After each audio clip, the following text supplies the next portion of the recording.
நான் உங்கள்கிட்ட ஒரு கேள்வி கேட்க ஆசைப்படுறேன். எதுக்காக ஆண்டவர் உங்களை தெரிந்து கொண்டாருன்னு தெரியுமா? பலருக்கு நிச்சயம் தெரிந்திருக்காதுன்னு நினைக்கிறேன்.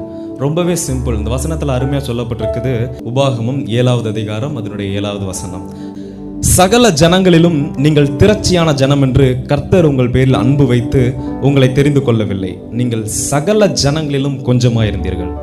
எதுக்காக ஆண்டவர் உங்களை தெரிந்து கொண்டாருன்னு தெரியுமா? நான் உங்களுக்கு சொல்கிறேன். ஏன்னா நீங்கள் எல்லாராலும் வெறுக்கப்பட்டவர்களாக இருந்தீங்க, எல்லாராலும் ஒதுக்கப்பட்டவர்களாக இருந்தீங்க. அதனால தான் ஆண்டவர் உங்களை தெரிந்து கொண்டார். ஆண்டவர் உங்களை தெரிந்து கொள்ளும் பொழுது நீங்கள் ஒன்றும் திரட்சியான ஜனமாக இல்லை, நீங்கள் ரொம்ப செல்வ செழிப்பாகவும் இல்லை. ஆண்டவர் உங்களை தெரிந்து கொள்ளும் பொழுது நீங்கள் சகல ஜனங்களும் சொற்ப ஜனமாக இருந்தீர்கள். You are few, you are least in your family, in your school, in your college, in your working place. எல்லா இடத்துலையுமே நீங்கள் ஒதுக்கப்பட்டவர்களும் புறம்பே தள்ளப்பட்டவர்களும் மதிக்கப்படாதவர்களுமாக இருந்தீர்கள். அதெல்லாம் தேவனுடைய கண்கள் உங்களை கண்டது.